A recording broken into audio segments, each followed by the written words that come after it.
Tata বোতল একটা বৃহত্তম কোম্পানি।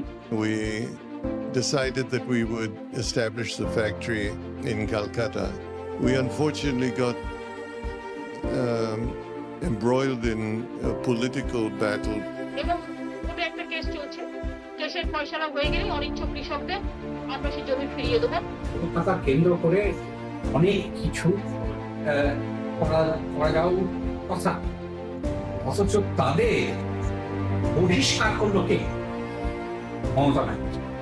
এই মহিলা যে টাটাদের এখান থেকে বহিষ্কার করে দিচ্ছে, তাকেই আমরা 3 বার ওয়ার্ল্ড ব্যাংকের যে প্রথম প্রাইভেট সেক্টর লোন লাগিয়েছে, মানে এত ভালো কোম্পানি ছিল যে ওরা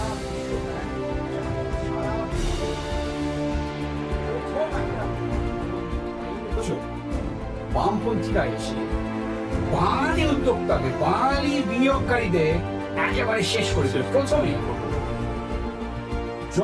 চারিদিকে দেখুন বনপুর, পোল্ট্রি, এসব জায়গায়।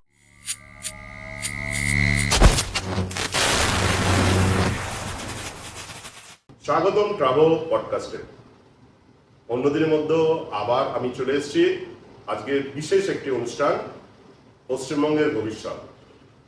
যে বিষয় নিয়ে আলোচনা করব সেটি পশ্চিমবঙ্গের ভবিষ্যৎ নিয়ে, আর সেটি হচ্ছে পশ্চিমবঙ্গের অর্থনীতি। বর্তমানে পশ্চিমবঙ্গের অর্থনৈতিক কোন অবস্থায় আছে, ঋণ, বেকারত্ব আর ভাতার রাজনীতি, কোনটা ঠিক কোনটা বেঠিক, এবং কিভাবে আমরা সোনার বাংলায় ফিরে আসব, সেই সব বিষয় নিয়ে, যে বিষয়গুলো আপনাদের মনে জাগে, প্রশ্নগুলো আপনাদের মনেও ঘুরপাক খায় কিন্তু উত্তর পান না, সেই বিষয় নিয়ে আজকে আলোচনা করব। আমাদের পডকাস্টে এসছেন বিশিষ্ট অর্থনীতিবিদ, যিনি এই প্রশ্নের উত্তরগুলো দেবেন। অসংখ্য ধন্যবাদ স্যারকে আমাদের এই পডকাস্ট প্রোগ্রামে আসার জন্য। আমাদের বিশেষ অতিথি, তিনি একজন বিশিষ্ট অর্থনীতিবিদ, প্রসেনজিৎ কুমার বাসু। অসংখ্য ধন্যবাদ স্যার। স্যার কেমন আছেন আপনি? ভালো আছি। আমাদের এই পডকাস্ট অনুষ্ঠানে আসার জন্য অসংখ্য ধন্যবাদ স্যার। প্রথম প্রশ্ন যেটা, পশ্চিমবঙ্গের অর্থনৈতিক অবস্থা আপনার কিরকম মতামত কি বা মূল্যায়ন কি পশ্চিমবঙ্গের এখন বর্তমান অর্থনীতি? বলতে গেলে হেমর দুর্ভাগা প্রদেশ দিকেই শুরু করতে হয়। এখন এই রাজ্যে, আমাদের রাজ্যের অবস্থা যা, দুর্নীতিমগ্ন শিল্পের মরুভূমি। কলকাতা হয়ে গেছে বেকারত্বের রাজধানী। আমাদের পাশে সব যত রাজ্যগুলো, উড়িষ্যা, আসাম, ত্রিপুরা এগিয়ে যাচ্ছে। ভারতবর্ষ দ্রুত গতিতে উন্নতি করছে, অথচ আমরা কেবল ক্রমাগত পিছিয়ে যাচ্ছি বছরের পর বছর। এটা কত বছর? এই আমাদের দশা। আমি বলবো 49 বছর ধরে তো হচ্ছেই। 49 ইয়ার্স। তার চেয়ে বেশি বোধহয় বলা যেতে পারে 59 বছর। 59 বছর। 1967 নির্বাচনের পর এক সিটে কংগ্রেস হেরেছিল। পিসি সেন রিজাইন করেছিলেন। সেই তার থেকে এই যে বামপন্থী, বাম ঘেঁষা নীতি আমাদের চলেছে, এবং তার ফলে আমাদের যে এই দুর্দশা। এই অবস্থা থেকে ফেরত আসা যায়? ফেরত তো নিশ্চয়ই আসা যায়, কিন্তু পরিবর্তনের দরকার, পরিণতির দরকার। যে এই যে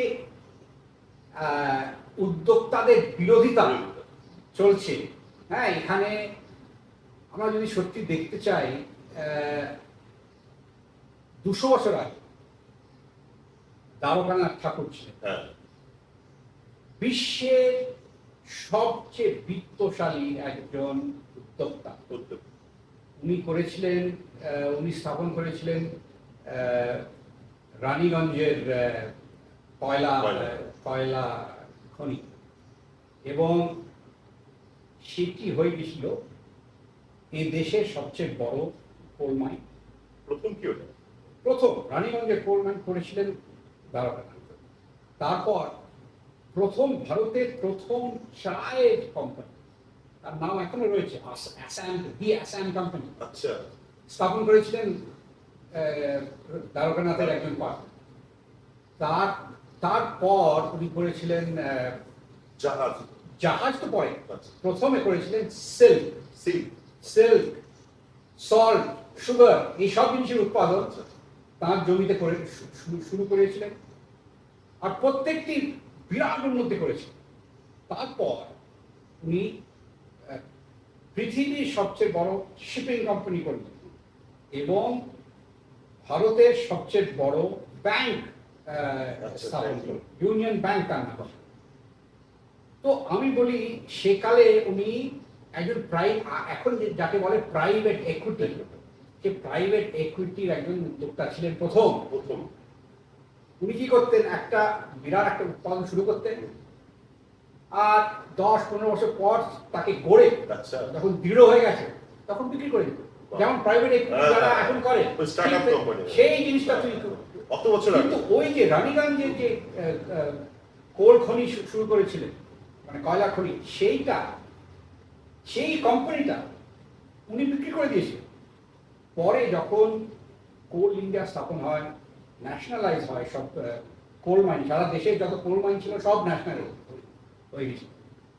তখন দেশে সারা ভারতবর্ষের সবচেয়ে বড় প্রাইভেট কোল কোম্পানি ছিল বেঙ্গল কোল কোম্পানি। সেই দ্বারকানাথের কোম্পানিটাই তখনও দেশের সবচেয়ে বড় কোম্পানি প্রাইভেট।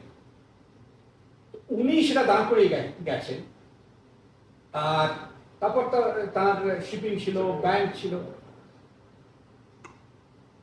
এখন আমরা ভাবি ওই 200 বছরের পুরনো কথা, কিন্তু তারপরেও যদি আপনি দেখেন, হ্যাঁ, 1950-এর দশকে ইন্ডিয়ান আয়রন স্টিল কোম্পানি ছিল, বীরেন মুখার্জি। বিশ্ব ব্যাংক, ওয়ার্ল্ড ব্যাংকের যে প্রথম প্রাইভেট সেক্টর লোন কাকে দিয়েছে? Indian iron steel company. আচ্ছা, মানে এত ভালো কোম্পানি ছিল যে ওরা বিশ্ব ব্যাংক সারা বিশ্বে প্রথম একটা লোন দিল প্রাইভেট কোম্পানিকে, সেটা দিল ইন্ডিয়ান আয়রন স্টিল। অথচ বামপন্থীরা এসে বাঙালি উদ্যোক্তাদের, বাঙালি বিনিয়োগকারীদের একেবারে শেষ করেছিল প্রথমেই। চারিদিকে দেখুন, বার্নপুর, কুলটি, এসব জায়গায় বিরাট বিরাট উদ্যোগ ছিল। হিন্দুস্তান মোটরস ছিল এখানে উত্তরপাড়ায়, ডানলাপ ছিল, তারপর কত কি ছিল, জুট মিল তো ছিলই, চা বাগানের উৎপাদন সব তো ছিল। কিন্তু এখন ওই যে বার্নপুর, কুলটি, দুর্গাপুর, যে বেল্ট, যে একটা ইন্ডাস্ট্রিয়াল বেল্ট বিরাট ছিল, সব শেষ। আর এই যে দুর্দশা, তার থেকে বেরোতে হলে নতুন ভাবে একটা পার ক্যাপিটা নিরিখে, মানে গড়পড়তা যে আয় মানুষের, সেই নিরিখে আরো যে উন্নতশীল যে দেশগুলো আছে তার মধ্যে আমাদের ভারতবর্ষ কোন স্থানে আছে? মধ্যম স্থান। আমরা অতি দরিদ্র একটা দেশ ছিলাম।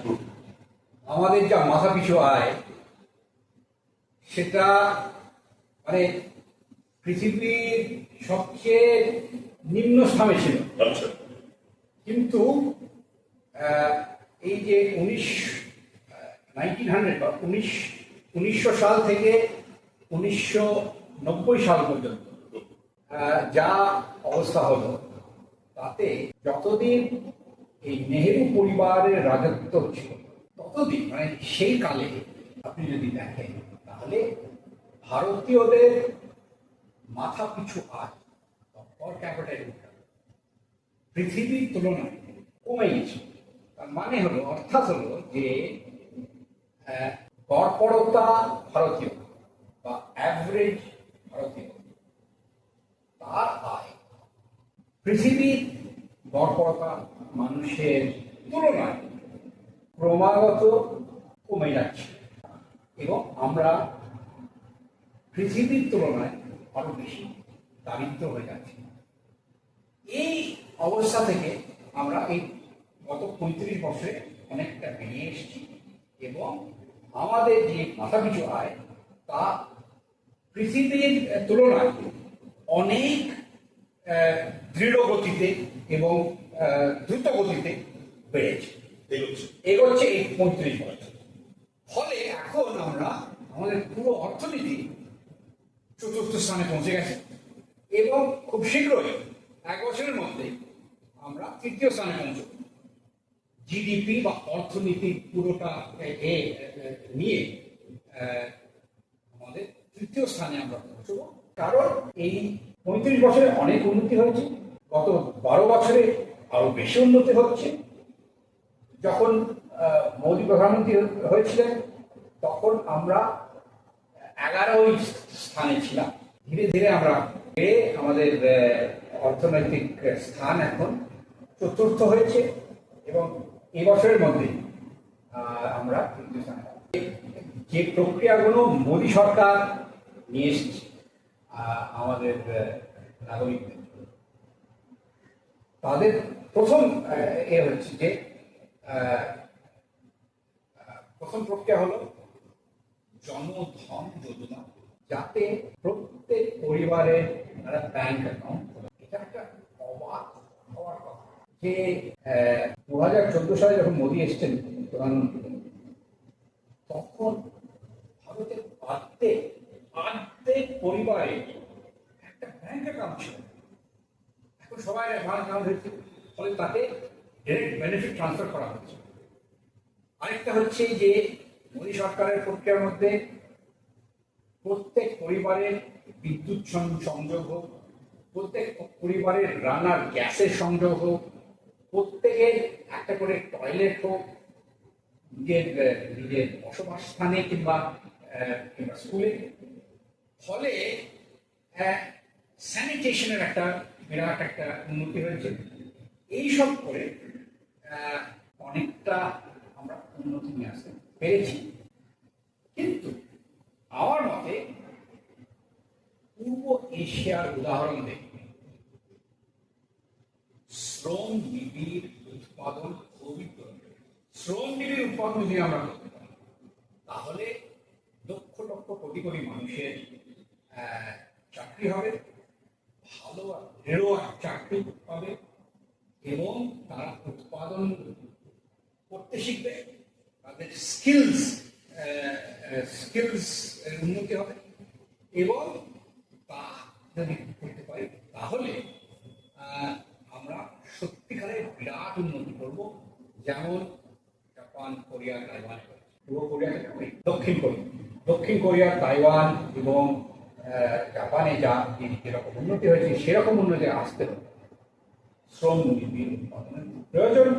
এবং গত বছর নভেম্বর মাসে আমাদের ওই নতুন শ্রম আইন নোটিফাই করা হলো।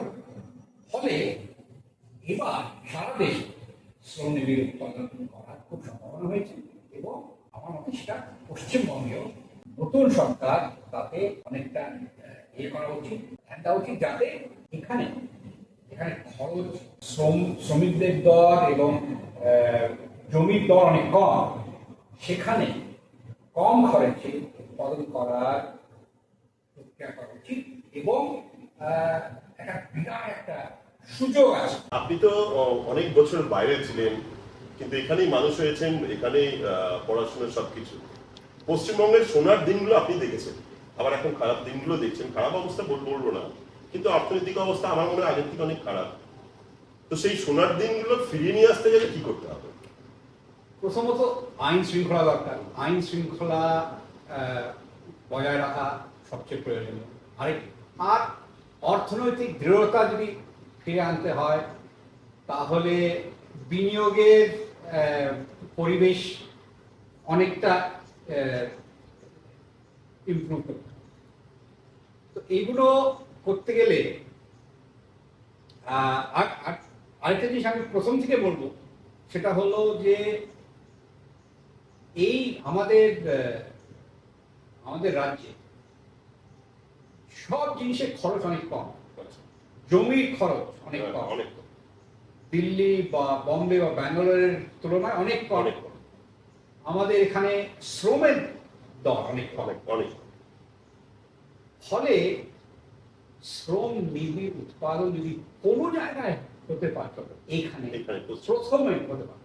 আচ্ছা, কিন্তু এখন আপনি যে বললেন যে কোন রাজ্যের তুলনায় আমাদের কোন রাজ্যের উদাহরণ দেওয়া হচ্ছে, একটা হলো গুজরাট। গুজরাটে তো অসম্ভব দৃঢ়ভাবে রাজনৈতিক উন্নতি হচ্ছে।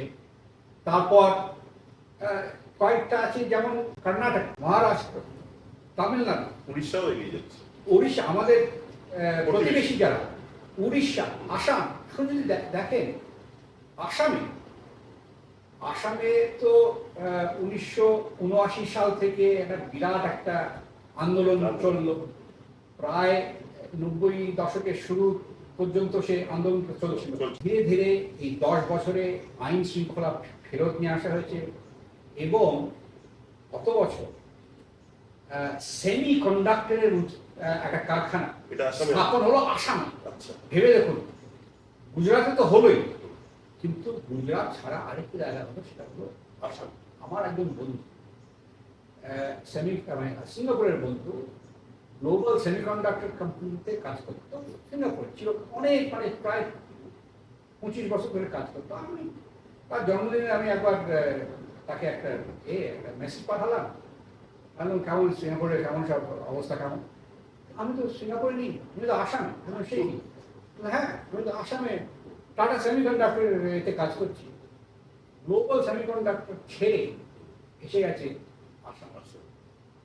তো এই যে আইন শৃঙ্খলা বজায় রাখা প্রথম জিনিস। দ্বিতীয় জিনিস হচ্ছে যে একটা পরিবেশ তৈরি করা, যাতে এরা কি বলে বিনিয়োগকারীরা কনফিডেন্স পায়, আস্থা পায়। সেই জিনিসটা ফিরে এসছে আসামে, ফিরে এসছে উড়িষ্যায়। অথচ পশ্চিমবঙ্গে এই যে 15 বছরে একটাও কিছু কারখানা করেনি, তার আগে 34 বছর ধরে একটার পর একটা কারখানা বন্ধ হলো। এই 15 বছরেই 6700 কারখানা বন্ধ হয়েছে। ভেবে দেখুন, এর ফলে আমাদের যুবকরা, বাঙালি যুবকরা কলেজ যেই শেষ করে তৎক্ষণাৎ বাইরে চলে যায়। যাদের প্রভাব, যাদের কিছু কোনো একটা অ্যাম্বিশন আছে, তারা বাইরে চলে যায়। এই জিনিসটা আপনি যদি দেখেন 100 বছর আগে, 150 বছর আগে সারা দেশের লোকেরা কলকাতায় আসতো। যারা মারোয়ারি, এখন মারোয়ারিরা, গুজরাটিরা। আমার একজন মনে আছে যে ভারতের দূত, এতে রাষ্ট্রদূত কি বলে অ্যাম্বাসেডার, আমেরিকান অ্যাম্বাসেডার ছিলেন একজন জিএল মেহতা হয়েছিল। জিএল মেহতা তিনজনই বাঙালি বিয়ে করেছে। কারণ জিএল মেহতা নিজে এখানেই সারা জীবন ধরে এখানেই কাজ করতেন, এখানে কাজ করে তারপর ওখানে অ্যাম্বাসেডার হয়ে আমেরিকায় গেছে। 3 মেয়ে বাঙালিকে বিয়ে করেছিল। 3 মেয়ে পুরো স্পষ্ট বাংলা কথা বলতো। একজন তাদের মধ্যে একজন আমার ছোট দাদাই, উনি দুর্দান্ত বাংলা বলতেন। সেই হলো তখনকার অবস্থা, যে সারা দেশ জুড়ে লোকেরা আসতো কলকাতায় বা পশ্চিমবঙ্গে কাজের ধান্দায়, ব্যবসার ধান্দায়। অথচ এখন ঠিক তার উল্টো, এখন বাঙালিরা বাধ্য হয়ে যাচ্ছে, যেই স্কুল কলেজ শেষ করছে তক্ষুনি বাধ্য হয়ে যাচ্ছে বিদেশ, মানে বাইরে চলে যাচ্ছে। মানে অন্যান্য রাজ্যে যাচ্ছে বা বিদেশে যাচ্ছে। এই যে আমরা যে বিল্ডিং বসে আছি, এখানে 84টা ফ্ল্যাট আছে। 84টা ফ্ল্যাটের মধ্যে আমার প্রজন্মের প্রায় কেউ নেই। আমার পরের প্রজন্মের যারা যেই তাদের স্কুল কলেজ শেষ হচ্ছে, সব চলে যাচ্ছে। এখানকার যে এখনকার যে প্রেসিডেন্ট, বিল্ডিং এর প্রেসিডেন্ট, তাকে আমি একটা মেসেজ পাঠালাম 2 দিন আগে। তিনি লন্ডনে বসে আছেন তার মেয়ের কাছে। এই হলো অবস্থা। আরে কলকাতা বা পশ্চিমবঙ্গের কোনো চাকরি নেই, সবাই মানে বাইরে চলে যেতে বাধ্য হয়ে যাচ্ছে। এই হলো অবস্থা। তো এইটা বদলাতে হলে পরিবর্তনের দরকার, রাজনৈতিক পরিবর্তন খুবই দরকার। কারণ আপনি যদি দেখেন, টাটা মতন একটা বৃহত্তম কোম্পানি, যারা আমার ছেলেবেলা মনে আছে নতুন টাটা সেন্টার কলকাতার মানে চৌরঙ্গিতে বিরাট টাটা সেন্টার। তার মানে টাটা কোম্পানির লোকেরা চাইতো যে কলকাতা কেন্দ্র করে অনেক কিছু করা যাও, কথা, অথচ তাদের বহিষ্কার করলো কে? মমতা ব্যানার্জি। এই মহিলা যে টাটাদের এখান থেকে বহিষ্কার করে দিচ্ছে, তাকেই আমরা 3 বার মুখ্যমন্ত্রী করব। ফলে কারা এখানে করবে? কোন উদ্যোক্তা এই প্রদেশে, এই রাজ্যে নিয়োগ করতে আসবে? কেউ আসবে না। পরিবর্তনের প্রথম জিনিস হলো রাজনৈতিক পরিবর্তন, যাতে একটা নতুন পরিবেশ সৃষ্টি করা যায়। বর্তমান পশ্চিমবঙ্গের ছেলে মেয়েদের যাদের আমরা বলি জেনজি, যারা পড়াশোনা করছে, মাস্টার ডিগ্রি করে বাড়িতে বসে আছে, তাদের কাছে বড় সমস্যা হচ্ছে বেকারত্ব। পশ্চিমবঙ্গের বেকারত্ব একটা বড় সমস্যা, এবং এই বেকারত্বের সমস্যার জন্য তাদের কনফিডেন্সটা ভেঙে যাচ্ছে। তো সেই জেনজি বা ইয়াং জেনারেশনের জন্য আপনার কি বার্তা? বার্তা হলো যে ধৈর্য রাখুন, পরিবর্তন নিয়ে আসুন। কারণ এই যে মানে আমি বলেছি যে যারা টাটাদের মতো বৃহত্তম একটা কোম্পানিকে এখান থেকে বহিষ্কার করে দিয়ে তাদেরই যদি আমরা ক্ষমতায় রাখি, তাহলে আমাদের উন্নতি হতে পারে না। ফলে এদের সরানো দরকার, পরিবর্তনের খুবই প্রয়োজন। তো এই পরিবর্তনের জন্য যুবকদের একটা খুব বড় একটা এবং এই সমস্যা, বেকারত্বের সমস্যার সমাধান হল নতুন সরকার গড়া, যারা বিনিয়োগের পরিবেশ ভালোভাবে স্থাপন করবে এবং সারা পৃথিবী থেকে বিনিয়োগ এখানে আনতে চেষ্টা করবে, এবং উদ্যোক্তাদের আস্থা দেবে যে এই রাজ্যে তারা ফিরে আসতে পারে, উদ্যোগ করতে পারে, এবং ভালোভাবে ব্যবসা করলে ওদের বাধা দেওয়া।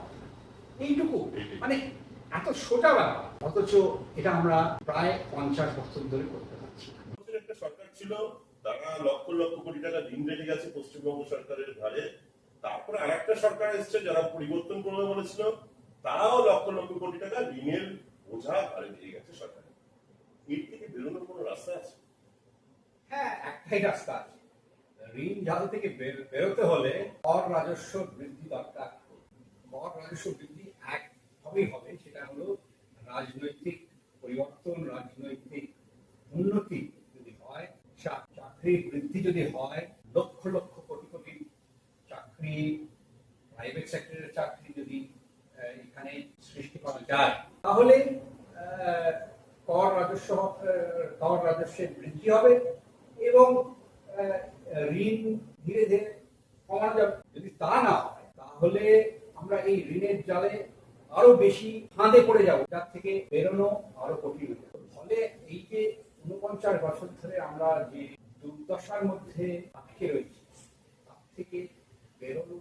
আমরা এতক্ষণ শুনছিলাম বিশিষ্ট অর্থনীতিবিদ প্রসেনজিৎ কুমার দাশু মহাশয়ের মূল্যবান মতামত। আপনাদের মনে যে প্রশ্নগুলো ছিল বা আপনারা চাইছিলেন তার উত্তর, সেগুলো অবশ্যই আপনারা মনে হয় পেয়ে গেছেন। আর আপনারা দেখার জন্য অসংখ্য শুভেচ্ছা, শুভকামনা। ট্রাভেল জীবনের গল্প যা আপনাকে ভাবাবে। আপনাদের মূল্যবান মতামত দিন আমাদের এই পডকাস্ট অনুষ্ঠানটা দেখার পর কেমন লাগলো। আজকের মতো এখানেই শেষ। রাজীব, আবার দেখা হবে পরবর্তী কোনো একটি গুরুত্বপূর্ণ বিষয়।